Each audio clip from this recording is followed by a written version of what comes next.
What's your view in terms of what should happen nationwide when it comes to redistricting?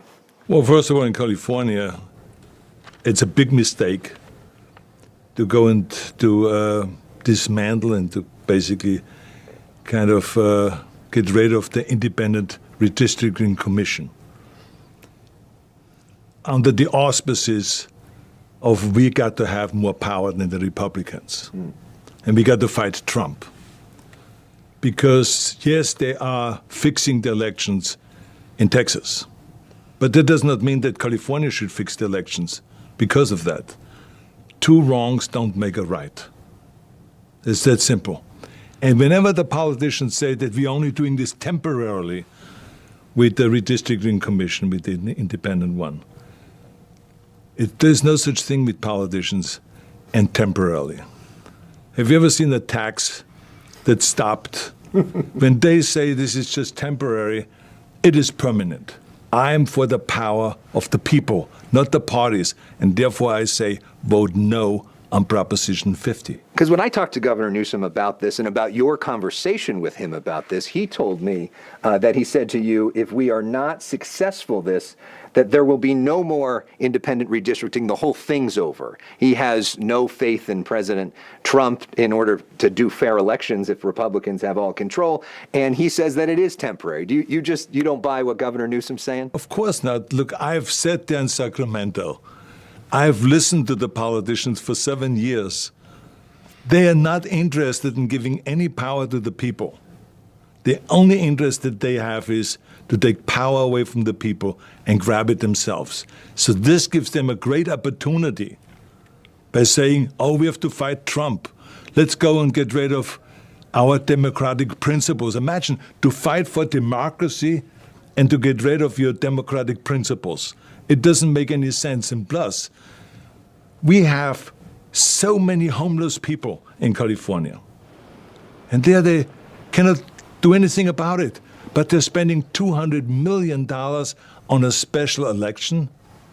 I would rather give this money to the homeless people that really need it rather than to the politicians. Let's give the money to the people rather than the politicians. This is what this is all about. That's why I'm against Proposition 50. That's why I always will say nothing against Newsom.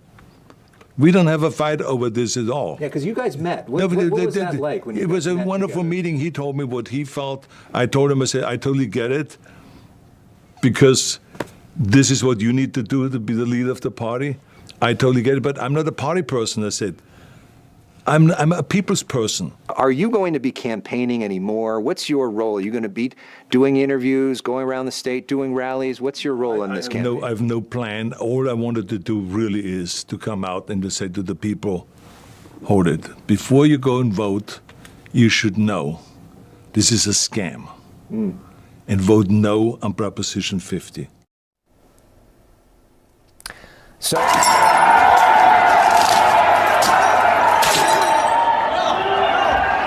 do not go in there.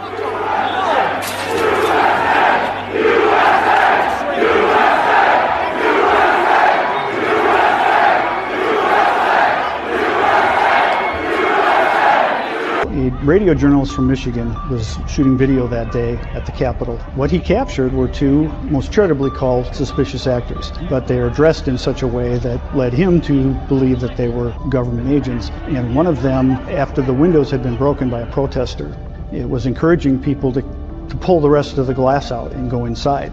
Bobby Powell, who was the journalist that had shot it, and he has his camera rolling, he told him that would be illegal.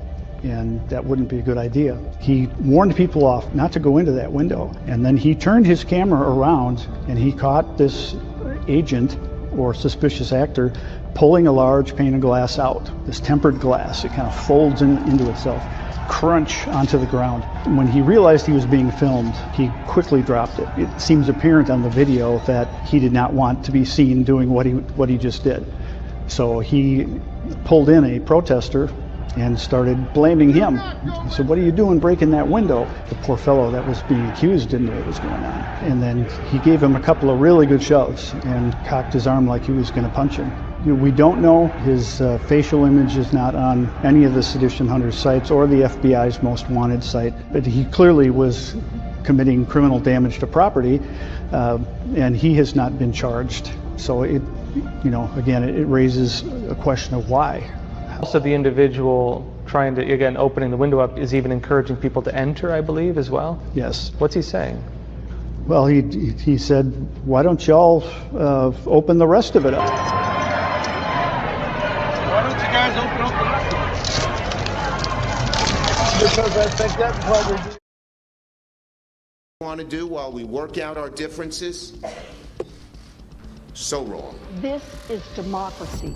And in a democracy, hostage tactics are the last resort for those who can't win their fights through elections, can't win their fights in Congress, can't win their fights for the presidency, and can't win their fights in the courts. A government shutdown of any duration would harm hardworking Americans and our economy. Why should we ask TSA officers to go without their hard-earned pay while they protect our airports? I'm a senator from Virginia. Some of the hardest effects of shutdown will be seen in my state. If the government shuts down, it will be average Americans who suffer most. some who right now are trying to figure out how they're going to pay rent, how they're going to make mortgage payments, how they're going to keep college payments going, how they're going to keep the lights on, how they're going to keep food on the table. Had the government shut down, hundreds of thousands of people would have not gotten their paychecks.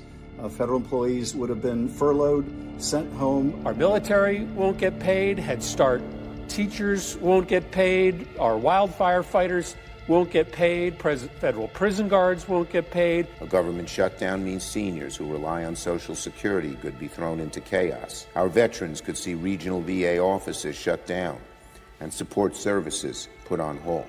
Shutdowns are not good for the economy. Shutdowns cost taxpayers billions of dollars per week. Shutdowns cost the economy billions of dollars. They cost businesses money. They could even cost a downgrade to the nation's credit rating. Families who benefit from WIC and other nutrition programs could see benefits halted. If this shutdown continues indefinitely, 39 million Americans will risk not having enough food. They will lose their SNAP benefits in February. So that means American children will be going to bed hungry. It's unacceptable. The longer that this shutdown goes on, the more Americans that will be affected. Critical services and our economy are being threatened with poison pill partisanship. Shutting down the government should not be a negotiating tactic. Hostage taking is all they have left. A last gasp of those who cannot cope with the realities of our democracy.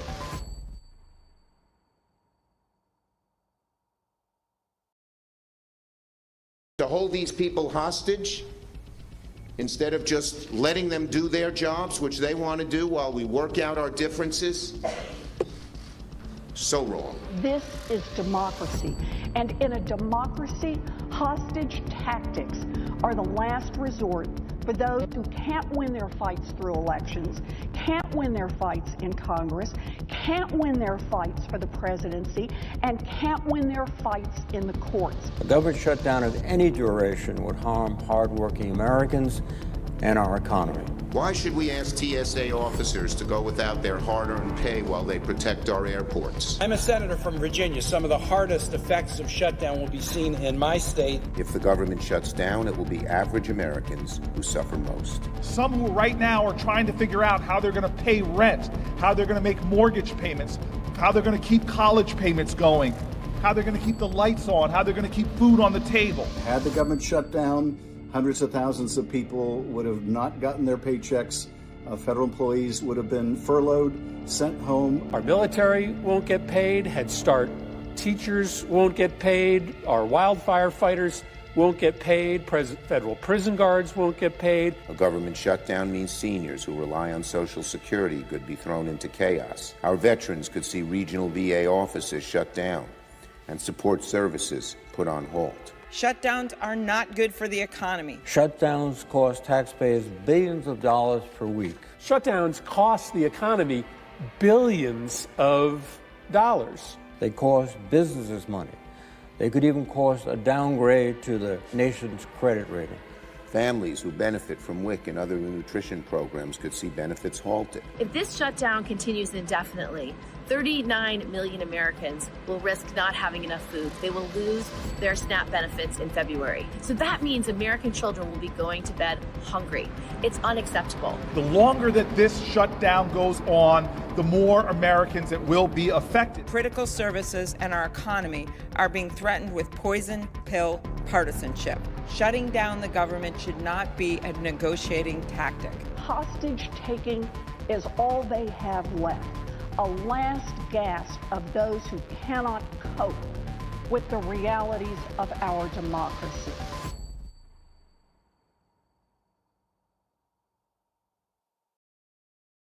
To hold these people hostage, instead of just letting them do their jobs, which they want to do while we work out our differences, so wrong. This is democracy.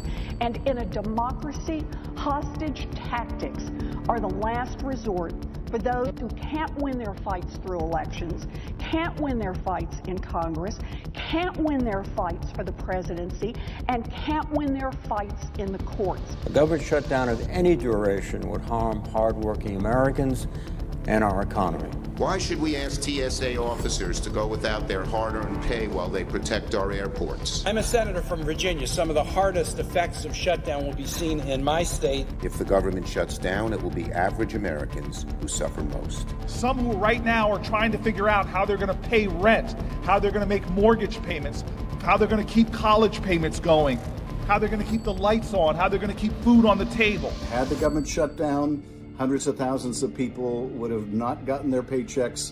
Federal employees would have been furloughed, sent home. Our military won't get paid. Head Start teachers won't get paid. Our wildfire fighters won't get paid. Federal prison guards won't get paid. A government shutdown means seniors who rely on Social Security could be thrown into chaos. Our veterans could see regional VA offices shut down and support services put on hold. Shutdowns are not good for the economy. Shutdowns cost taxpayers billions of dollars per week. Shutdowns cost the economy billions. The Republican Speaker of the House, Mike Johnson, and thank you so much for being here. Mr. Speaker, do you believe the government's going to shut down in 3 hours from now? I think it is inevitable now. It's a very reckless decision that Chuck Schumer has made. The Democrats have taken the last vote. Within the last few hours, they voted it down once again, and so there's no other option.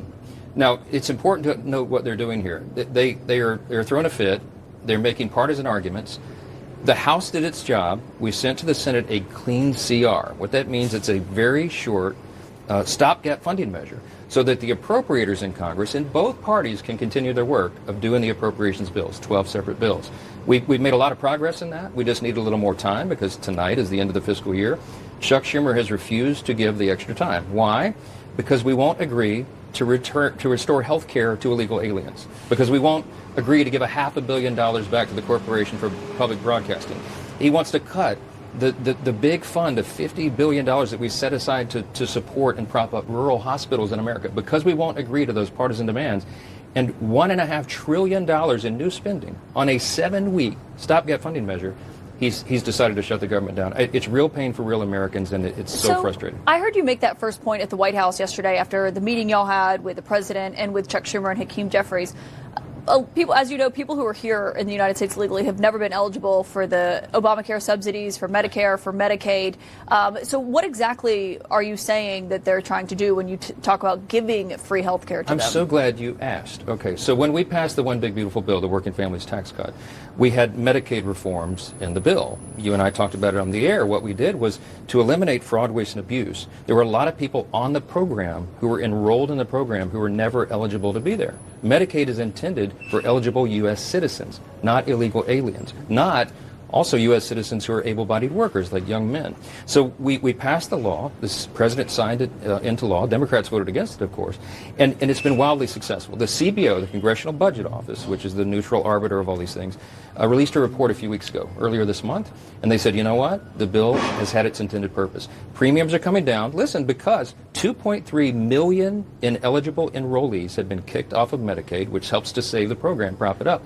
And $185 billion has been saved already So in fraud, waste, and basically, abuse. what you did was narrow the eligibility for certain people to get access to the ACA subsidies. What they want to do is undo the changes that Republicans made in that. But basically, wouldn't that only affect people who do have legal status, people who are refugee seekers here in the United States, asylum seekers here? Those are two totally different issues. Now, they've created this as a new argument that they have as to why they should not keep the government open, but they're arguing a December policy debate for a September funding issue. The subsidies that you're talking about don't expire until the end of December. No. Those are the subsidies for just everyday Americans. That's one thing that obviously has been the main premise of their argument. But you're saying they want to give free health care to people who are in the United States illegally. That is exactly what the effect will be. But when I looked at it, there's a little nuance because they want to undo changes that y'all made, narrowing who is eligible to get that. Those are people who are refugee seekers, asylum seekers. They're not technically people who are here illegally, just cross the border. No, this is exactly what will happen. And Maxine Waters admitted, I think,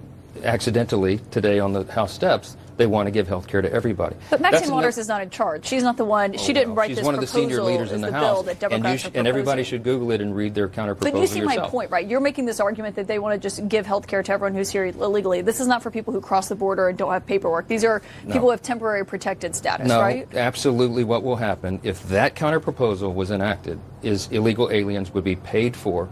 American taxpayers, hard-earned dollars, would be paying for benefits for illegal aliens again. We're not doing that. But it's against federal law for people who are here illegally to get Yes, health and that's care. why our reforms are so important to enforce all that. What the important thing to remember is what's I didn't see happening that in the tonight. Democratic proposal that people who are here illegally No, should get because health they care. don't have the level of specification that we had in our bill. It will unwind that, and all those things that the CBO just verified will be reversed. We can't afford to do that. But you The see my program point, has that there's no, I nuance don't in see the your argument point. that you're No. making, right? No, that is a red herring in this debate. What they've decided to do tonight with their vote is to close the government. And what that means, everybody needs to understand, real pain for real Americans. What does that mean? It means women, infants, and children do not get their nutrition programs. That is not funded anymore. Veterans don't get their health care services, suicide prevention, and other very important things that are very timely. You have low-income persons who are Medicaid, Medicare recipients who are receiving care at home. Those programs are now lapsed. They will not be funded. Yeah, you're you got making a troops point about not what paid, happens if the TSA government agents shuts not- down. That's right, and they just decided to do it. So the only question tonight is, how long will Chuck Schumer keep the government closed? It's a dangerous gambit. It's something that he himself said his entire political career would be dangerous and disastrous. Roll the tape. We're rolling the greatest hits on our social media. Yeah, I'm just saying that the point about giving people who are here illegally health care is not exactly what is in their proposal. No, it is 100% what their immigrants proposal. who have legal status, No, and you're just Caitlin, you're disagreeing wrong. on who's eligible. No, I I'm looked not. at it, actually, because I was curious about your argument You yesterday. should study the CBO's analysis that they just put out a few weeks ago. Yeah, I saw and that you about should- the 1.2 million people. You're basically arguing about who has legal status, people who are seeking refuge here or I'm seeking not. asylum. No, I'm making sure that we are making sure in our provisions that we signed into law have ensured that health care benefits go only to eligible U.S. citizens. Right, Chuck as Schumer's is federal proposal. law. Federal law was not being enforced. That's the whole point. We had to fine-tune that so that we could strengthen the health care program. That's what we did. On this premise of how long this shutdown could go on, the longest one was 35 days. You were a member then, you were not the House Speaker then. How long do you believe this could go on? I hope it's very short because real Americans are going to suffer. It's going to be a hardship for a lot of people. And Chuck Schumer holds all the cards because all he has to do is do what he's done, by the way, 13 times during the previous 4 years of the Biden administration. 13 times we avoided a shutdown. We were in the minority party many of those times. We voted and did the responsible right thing to keep the government open. We're asking Chuck Schumer to do the same thing he did his entire career. He's been here half my life. This is the first time ever he's wanted to shut it down, and I'll tell you why. Because Chuck Schumer is in a political fight. He's fighting for his political life. The last time he did the responsible thing, the far left came after him. AOC is going to challenge him. Yeah, in a he was Senate criticized by a lot of his own members. Yeah. You're talking about how painful a government shutdown today could be. Today, the president said that he thinks some good things could come from a government shutdown. What are the good things that would come from a shutdown? Well, the administration has to make some very tough choices. They have to determine at the Office of Management and Budget what are essential services, what are the programs that should be prioritized, personnel decisions, policy decisions. Chuck Schumer has just given the White House unilateral authority to make those permanent decisions about programs that should survive and those that should be eliminated. So he's sort of walked into a political trap on that as well. The president framed it as a good thing that could come out of this. You're saying it's a tough choice. That's not how he described it's it both. today. There are good things that could come out of it. If you eliminate wasteful programs that we otherwise would not get Democrat votes to do, that's a very good thing for the taxpayers. But the harm that comes is from the people who need food assistance, medical assistance. FEMA won't be funded, by the way. We're in the middle of our hurricane season. If your health insurance or your flood insurance is lapsed, no new policies, no renewals, none of that can happen during a shutdown. It's real danger for real people. This is not a game. Yeah, well, the president has previously talked about eliminating FEMA potentially before this shutdown happened. But can I ask He you wants in to terms reform of, FEMA. You're talking about the president could pick programs that they would basically stop, right, if this shutdown commences. Has a president ever, during a government shutdown, eliminated programs just because there was a government shutdown? I'd have to go study the history of it, but I'll tell you that government's never been so big and bloated as it is today. It's completely, it's too large, it does too many things, and it does almost nothing well.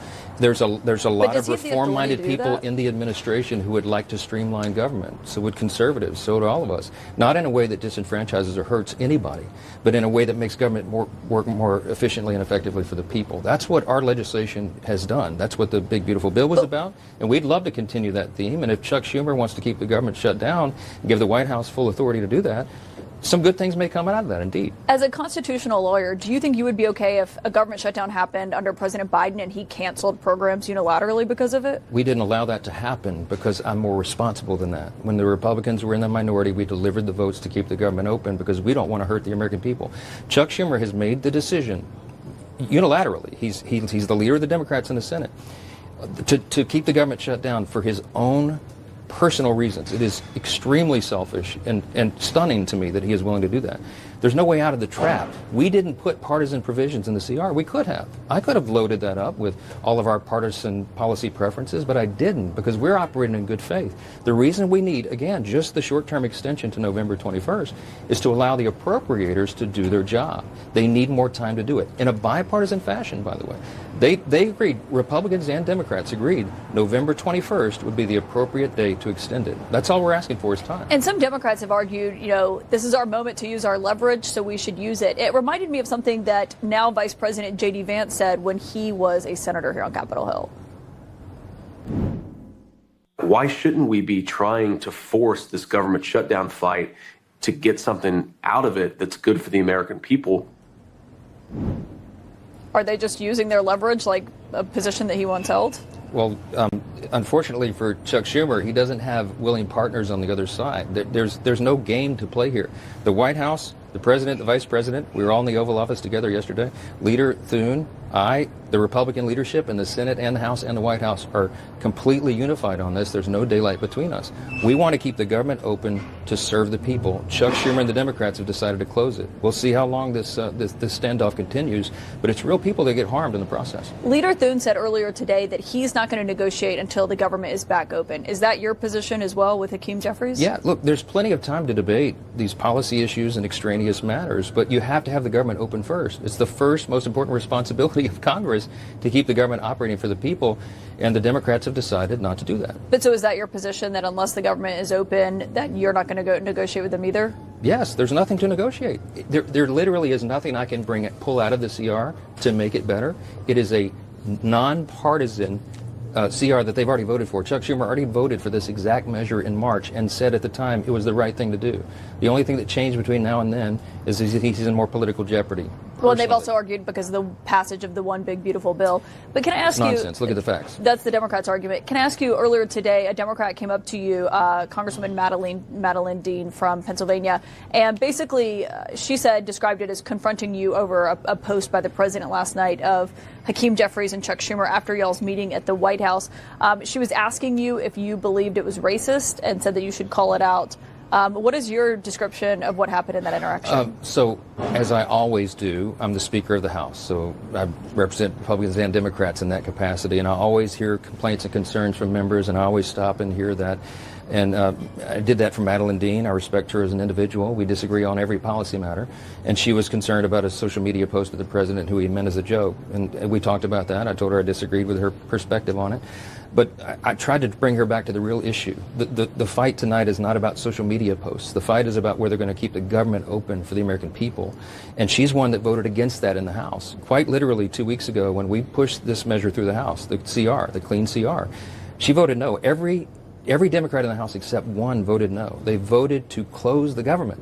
And I wanted my friend Madeline to understand the importance of that. She herself had said many times in the past that closing the government would be dangerous for the people. And suddenly they've changed their tune, and I don't understand why. One argument, she was arguing that it was a racist post. One argument that we've also seen from Democrats is that House Republicans should be here because House Democrats are here. Hakeem Jeffries has described it as they've been sent on vacation. Do you have any plans to bring them back anytime soon? Of course. Everybody will be back next week. We have the Jewish high holiday of Yom Kippur on Wednesday and Thursday. We were never intended or scheduled to be in session on those days.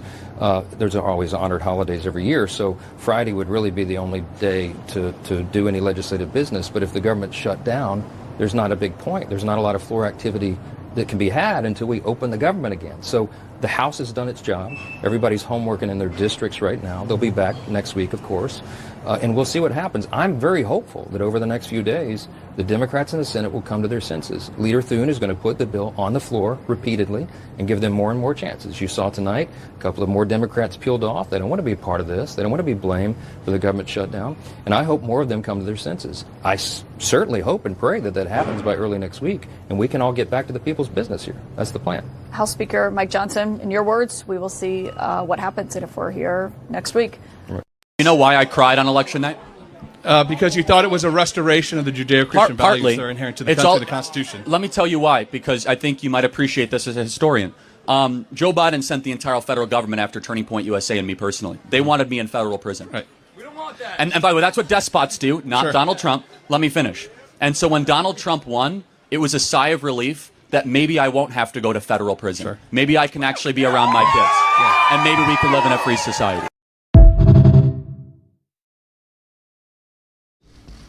So wrong. This is democracy. And in a democracy, hostage tactics are the last resort for those who can't win their fights through elections, can't win their fights in Congress, can't win their fights for the presidency, and can't win their fights in the courts. A government shutdown of any duration would harm hardworking Americans and our economy. Why should we ask TSA officers to go without their hard-earned pay while they protect our airports? I'm a senator from Virginia. Some of the hardest effects of shutdown will be seen in my state. If the government shuts down, it will be average Americans who suffer most. Some who right now are trying to figure out how they're going to pay rent, how they're going to make mortgage payments, how they're going to keep college payments going, how they're going to keep the lights on, how they're going to keep food on the table. Had the government shut down, hundreds of thousands of people would have not gotten their paychecks.